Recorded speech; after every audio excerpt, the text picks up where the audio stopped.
എന്താ അമ്മയെ അധിക്കുമോ? അത് ചോദിച്ച് ആ കുഞ്ഞു കരങ്ങളിട്ട് അടിക്കുന്നതിനൊപ്പം അവളുടെ കാൽ തുടക്കി താഴെ കുഞ്ഞു പല്ലുകൾ ആഴ്ത്തി കടിച്ചു. അവൾക്ക് വേദന സഹിക്കാതെ വന്നത് കുഞ്ഞെ ഒറ്റയടി, ഒപ്പം പിടിച്ച് പിന്നിലേക്ക് ശക്തിയായി തന്നെ തള്ളിയിട്ടു. അമ്മേ എന്ന് വിളിച്ച് അവൾ നെറ്റിയടിച്ച് നിലത്ത് വീണതും പാറു അവൾക്കരികിൽ ഓടിച്ചെന്നു. ഈ സമയം കുഞ്ഞിയുടെ കരച്ചിൽ കേട്ട് കിച്ചണിൽ നിന്നും സ്റ്റെല്ല രേണു ഓടിയെത്തി. പാറുവിൻ്റെ കരങ്ങൾ നെറ്റി പൊട്ടി ബോധമില്ലാതെ കിടക്കുന്ന കുഞ്ഞിയെ കണ്ടതും അവളുടെ നെഞ്ച് തകർന്നു. കുഞ്ഞിയുടെ നെറ്റി പൊട്ടി ഹോസ്പിറ്റലാണെന്ന് കേട്ടതും കാശി ചങ്ക് തകർന്നു. ഒരു ഓട്ടമായിരുന്നു ഹോസ്പിറ്റലിൽ. അവിടെ കുഞ്ഞിയെ കിടത്തിയ റൂമിന് പുറത്ത് തന്നെ പാറു രേണുകയും സ്റ്റെല്ലയുണ്ട്. ഒപ്പം കാവ്യയും. മെഡിസിൻ ക്ലാസ്സിലിരിക്കുമ്പോഴാണ് കുഞ്ഞിയെ കൊണ്ടുവന്നെന്ന് അവളുടെ കൂട്ടുകാരി പറഞ്ഞറിഞ്ഞത്. അപ്പോൾ തന്നെ ക്ലാസ്സിൽ നിന്ന് നേരെ അങ്ങോട്ടേക്ക് വന്നു. കാശി വരുമ്പോൾ അവൻ ചങ്കിടിപ്പോടെ പാറുവിനെ നോക്കി. നിന്നോട് ഞാൻ പറഞ്ഞതല്ലേ മോൾ ശ്രദ്ധിക്കണമെന്ന്. കാശിട്ട് ഞാൻ. ഈ സമയം രഞ്ജി കുഞ്ഞി കിടന്ന റൂമിൽ നിന്ന് പുറത്തേക്ക് വന്നു. രഞ്ജിയെ കണ്ടതും അവൻ അവൻ്റെ അടുത്ത് പാഞ്ഞു ചെന്നുകൊണ്ട് ചോദിച്ചു, രഞ്ജി ദാ എൻ്റെ മോള്. ആൾക്ക് കുഴപ്പമൊന്നുമില്ല, തലച്ചെന്ന് ശക്തിയായി ഇടിച്ചതിൻ്റെ ബോധം പോയതാണ്. പിന്നെ ഭാഗ്യത്തിന് വലിയ മുറിവില്ല, കുഞ്ഞു മുറിവാ. ഞാൻ ഡ്രസ്സിങ് ചെയ്ത് വിട്ടു. ആദ്യം കരച്ചിലായിരുന്നു, നിന്നെ കാണുമെന്ന് പറഞ്ഞു. പിന്നെ ഞാനൊരുവിധം സമാധാനിപ്പിച്ചു. ഇപ്പോൾ ആൾ ഓക്കെ ആയി. മണിമണി പോലും സംസാരിക്കുന്നുണ്ട്, കയറി കണ്ടോ. ഒപ്പം തൽക്കാലം മുറിവുണങ്ങുന്നവരെ മെഡിസിൻ ആയിട്ടുണ്ട് ഞാൻ, അത് കൊടുത്താൽ മതി.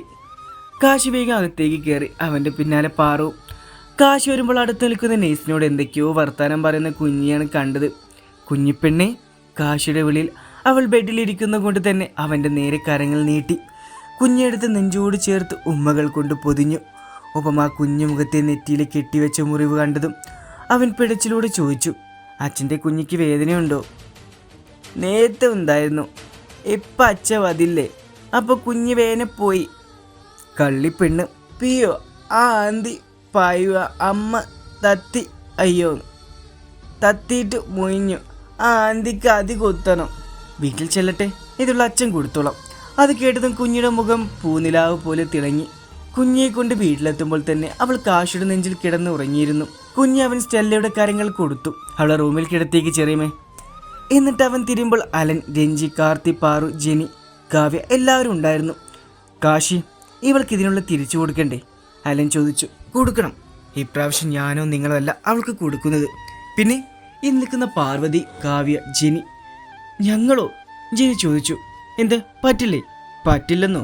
അവളെ പൊരിക്കുക ഞങ്ങൾ. ഏടൊരു വാക്ക് പറഞ്ഞാൽ മതി, ബാക്കി ഞങ്ങളേറ്റോ. എങ്കിൽ ഞങ്ങൾ കണ്ടു നിൽക്കാം. നിങ്ങൾ ഞങ്ങൾക്ക് മുന്നിലിട്ട് അവൾക്ക് കൊടുക്കും പോലെ ഇരിക്കും. നീയൊക്കെ ഞങ്ങൾക്ക് ചേർന്ന ഉശിരുള്ള ഭാര്യമാർ തന്നെ ആവുമെന്ന്. കാശി പറഞ്ഞു തീർന്നില്ല. 3 നേരെ തന്നെ ഉടുത്തിരുന്ന സാരി ഉടുപ്പിൽ തിരികെ ശേഷം മുടി മടക്കി കുത്തിക്കൊണ്ട് മുന്നിലേക്ക് പാഞ്ഞു.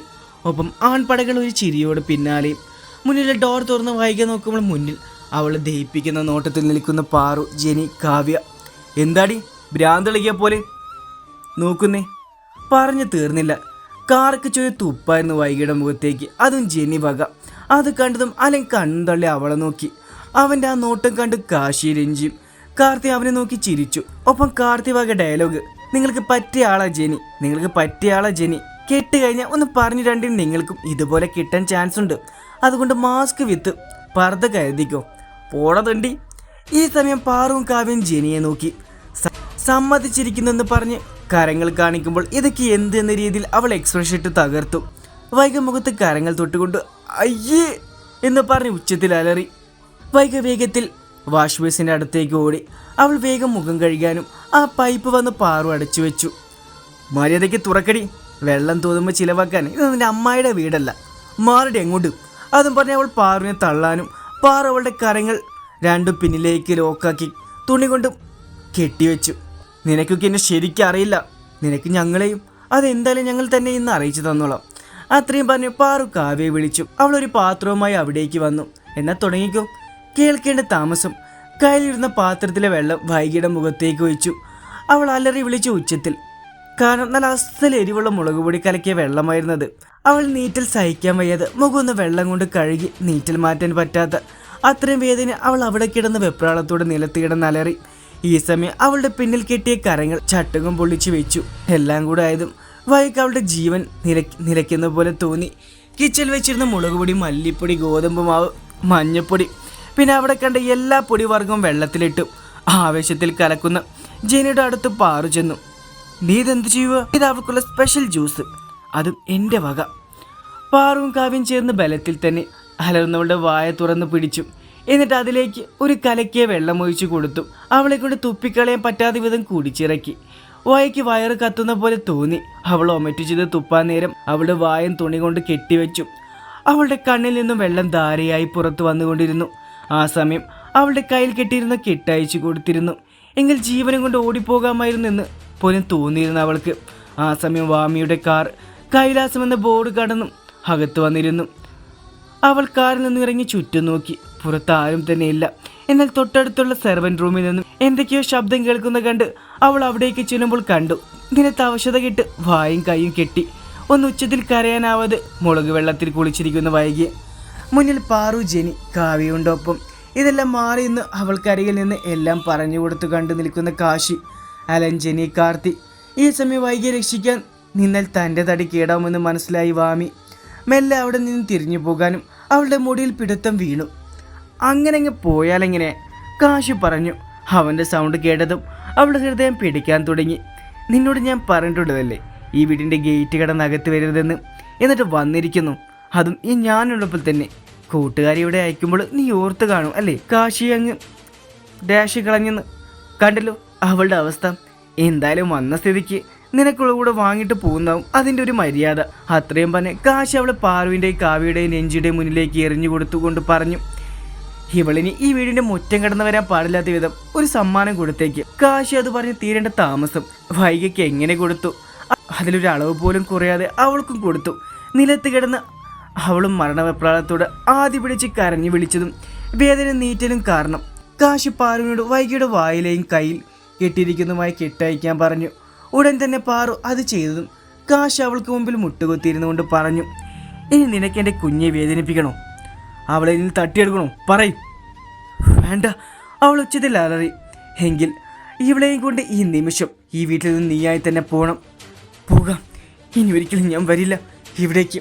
എന്നാൽ നിനക്ക് നല്ലത് വീണ്ടും എനിക്കെതിരെ കളയാമല്ല പ്ലാൻ ഉണ്ടെങ്കിൽ പിന്നെ നിന്നിൽ ഈ ജീവൻ ഉണ്ടാവില്ല. അത് ഞാനങ്ങ് എടുക്കും. പിന്നെ ഒരു നിമിഷം പോലും അവിടെ നിൽക്കാതെ രണ്ടും ജീവനും കൊണ്ട് പുറത്തേക്കോടി. ഈ സമയം പാറു കാശിയെ നോക്കി, എന്നിട്ട് ജെനിയെയും കാവ്യയും നോക്കി പറഞ്ഞു, ചിലരുടെ വിചാരമുണ്ട് ഞാൻ എന്തോ സംഭവമെന്ന്. കുറച്ച് മസിലും താടി മീശ ഉണ്ടെന്ന് വെച്ച് എന്തുമാവില്ല, അതിന് ബുദ്ധി വേണം. അവസാനം ഒരു വെടിക്ക് 2 പക്ഷി എന്ന കണക്കിന് 2 കക്ഷികളെ ഓടിക്കാൻ അവസാനം ഞങ്ങൾ തന്നെ വേണ്ടി വന്നു. അത് നീ പറഞ്ഞ നേരാ പാറു, അവസാനം നമ്മൾ തന്നെ വേണ്ടി വന്നു. അത്രയും പറഞ്ഞ് 3 കൂടെ സ്ലോ മോഷൻ നടന്നു പോകുമ്പോൾ കാശിയും മലനും രഞ്ജിയും അവർ ഇതെന്ത് കൂത്തിയെന്ന് പറഞ്ഞ് നോക്കി നിന്നതും അവരുടെ മുന്നിലായി വന്ന് നിന്നുകൊണ്ട് കാർത്തി പറഞ്ഞു, എന്തായാലും ഏട്ടത്തി പറഞ്ഞ് ഞാൻ ഉൾപ്പെടില്ല. അത്രയും പറഞ്ഞ് അവൻ നൈസായിട്ട് അവിടെ നിന്ന് മുങ്ങി. അല്ലെങ്കിൽ അവന്മാർ 3ൻ്റെയും ഇന്നത്തെ ചെണ്ട അവനാക്കുമ്പോൾ നന്നായി അറിയാമായിരുന്നു. ബീം ഹോസ്പിറ്റലിൽ നിന്ന് കോൾ വന്നതും അവിടേക്ക് ചെല്ലുമ്പോൾ കണ്ടു ബെഡിൽ കിടന്ന വേദന കൊണ്ട് പുളഞ്ഞു കിടക്കുന്ന വൈകിയും വാമിയും. നീക്ക് എന്ത് ഇവിടെ, ഇതെന്ത് പറ്റി? ഈ സമയം വൈകി ബെഡിൽ നിന്ന് എഴുന്നേറ്റുകൊണ്ട് പറഞ്ഞു, ജീവനോട് വന്ന് തന്നെ ഞങ്ങളുടെ ഭാഗ്യം. ഇനി എല്ലാം കൂടെ കൊന്നേനെ. ഇനി അവിടേക്ക് ഞാനില്ല. അപ്പം പിന്നെ കാശി എങ്ങനെ തകർക്കും നമ്മൾ? റാവും വിളിച്ചാൽ എന്തുത്തരം പറയും? അയാളോട് പറ, കാശിയുടെ മടയിൽ നേരിട്ട് പോകാനില്ലെങ്കിൽ അയാൾക്ക് പകരം ബീം പോകും. നല്ല മുളക് വെള്ളം ദേഹത്തൊഴിച്ച് അത് കുടിപ്പിച്ചു.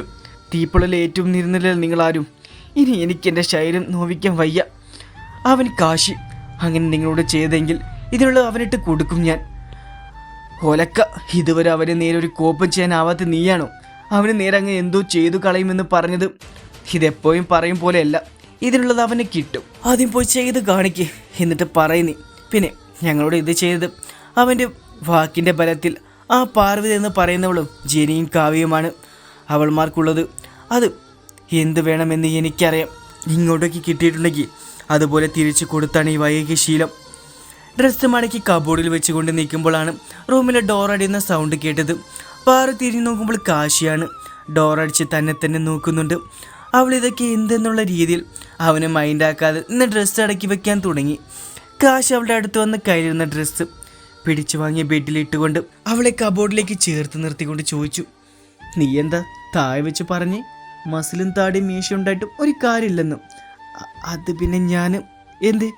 അവിടെ വെച്ച് നല്ല നാവായിരുന്നല്ലോ നിനക്ക്. ഇപ്പോൾ ഒന്നും പറയാനില്ലേ? അവൾ മൗനമായി. എന്തായാലും എൻ്റെ ഇതൊക്കെ വെച്ച് കാര്യമുണ്ടോ ഇല്ലയോ എന്ന് നമുക്ക് നോക്കാം. അത് പറഞ്ഞ് കാശി അവളുടെ ദേഹത്ത് ചാരിയതും അവൾ അവനെ പിന്നിലേക്ക് തള്ളിക്കൊണ്ട് മാറി ഓടിപ്പോകാനും അവളുടെ കരങ്ങളിൽ അവൻ്റെ കരങ്ങൾ വീണ്ടും മുറുകി. അവൻ അവളെ വീണ്ടും ശക്തിയോടെ കബോർഡിൽ ചേർത്ത് നിർത്തിക്കൊണ്ട് അവളുടെ നേരെ കഴുത്തിൽ ചുണ്ടുകൾ അമർത്താനും. കുഞ്ഞിയുടെ സൗണ്ട് അവിടെ മുഴങ്ങി. അച്ഛാ പൊത്തിപ്പോയി തോക്ക് സൗണ്ട് കേട്ടതും അവളിൽ നിന്നും അടർന്നു മാറി കുഞ്ഞിയെ നോക്കി. ആണോ അച്ഛ പുതിയത് മേടിച്ച് തരാൽ എൻ്റെ കുഞ്ഞിക്ക്? അപ്പോൾ 2 പാവ ഭേദം കുഞ്ഞ്. 2 10 വാങ്ങിത്തരല്ലേ? അത് കേട്ടതും കുഞ്ഞ് അവൻ്റെ കരയ്ക്കുള്ളിൽ നുഴഞ്ഞു കയറി. ഇപ്പം എൻ്റെ കുഞ്ഞിക്ക് വേദന ഉണ്ട് എവിടെ? കാശിക്കുഞ്ഞിയുടെ നെറ്റിയിൽ മുറിവ് നോക്കി ചോദിച്ചു. വേദന പോയി. അന്തിക്ക് അടി കൊടുത്തോ? അടി കൊടുത്തില്ല, അതിലും വലുത് കൊടുത്ത് ഓടിച്ചു വിട്ടു. നിന്റെ അമ്മയും രഞ്ജി ആൻറ്റിയും കാവ്യക്കുഞ്ഞിയും ചേർന്ന്. അതോ? കുഞ്ഞി കണ്ണുകൾ വിടർത്തി ചോദിച്ചു. ആണല്ലോ. കുഞ്ഞാ നിമിഷം പാറുവിനെ നോക്കി. അവൾ കുഞ്ഞിയുടെ കവിളിൽ ഒന്ന് മുത്തിക്കൊണ്ട് പറഞ്ഞു. എൻ്റെ കുഞ്ഞിയെ നോവിച്ച ഞാൻ വെറുതെ ഇരിക്കുമോ? എനിക്ക് കഴിയാൻ പറ്റില്ല. പോട്ടെ, ഇനി അവൾ വന്ന അപ്പം എൻ്റെ കുഞ്ഞിയുടെ മുന്നിൽ തന്നെ ചവിട്ടിക്കൂട്ടാം പോരെ? മായി. പാറുമെല്ലാം അവിടെ നിന്ന് പോകാനും കാശിയുടെ മറുകരം അവളുടെ ഇടുപ്പിൽ പൊടുത്തിട്ട് പാറു അതെടുത്തു മാറ്റാനും കാശി കുഞ്ഞിയെ നോക്കി പറഞ്ഞു. അമ്മ കണ്ടോ നമ്മളോട് ആക്കിയിട്ട് പുറത്തു പോകുന്നത്? അമ്മയോട് പറഞ്ഞ അച്ഛൻ്റെ അടുത്തിരിക്കാം. അമ്മ പോവന്ത അവധിയേ. ഞാൻ പോയി എൻ്റെ കുഞ്ഞിക്ക് ബദാമൊക്കെ ഇട്ട് പാലെടുത്ത് വരാം. ഇപ്പൊ കുഞ്ഞ് പാത് വെന്ത. അമ്മ ഇവിടെ കുഞ്ഞ് പറഞ്ഞ് കേട്ടില്ലേ, ഇവിടെ ഇരിക്കേണ്ട ഭാര്യ. ദുഷ്ടൻ. അതും പറഞ്ഞ് അവൾ അവൻ്റെ അടുത്തിരിക്കുമ്പോൾ കുഞ്ഞി കയ്യിലിരിക്കുന്ന പൊട്ടിയ പാവ നേരെയാക്കാൻ നോക്കുവാണ്. അതുകൊണ്ട് ആ കുഞ്ഞിപ്പൻ്റെ ശ്രദ്ധ മൊത്തം അതിലായിരുന്നു. ഈ സമയം കാശി അവളുടെ സാരിയുടെ ഇടയിലൂടെ അവളുടെ വയറ്റിൽ തലോടിയതും പിച്ചും വലിച്ചു. പാറു അവൻ്റെ കരങ്ങളെടുത്ത് മാറ്റാൻ നോക്കുമ്പോൾ വീണ്ടും അത് തന്നെ ആവർത്തിച്ചു. അവൻ്റെ കരങ്ങൾ അവളുടെ മാറിൽ അമർന്നതും അവൾ ഒച്ച വെച്ചു. പെട്ടെന്ന് കാശി കരങ്ങൾ പിൻവലിച്ചു. കുഞ്ഞി സമയം തലയുയർത്തി നോക്കി. എന്താ അമ്മേ? അമ്മയൊരു ദുഷ്ടനുറുമ്പ് കടിച്ചു. എവിതെ? മോൾ അമ്മയുടെ അടുത്ത് വാ, കാണിച്ചു തരാം. അതും പറഞ്ഞ് കാശിയുടെ കയ്യിൽ നിന്ന് കുഞ്ഞി അവളുടെ കരങ്ങളിലേക്ക് ചാടിപ്പോയി. എവിതെ? കുഞ്ഞി നോക്കത്തെ. അമ്മ താഴേക്ക് പോയിട്ട് കാണിച്ചു തരാം. അതും പറഞ്ഞ് കാശിയെ നോക്കി കണ്ണുരുട്ടി കാണിച്ചുകൊണ്ട് കുഞ്ഞിയെ കൊണ്ട് പോകുമ്പോൾ അവനൊരു ചിരിയോടെ ബെഡിലേക്ക് വീണു.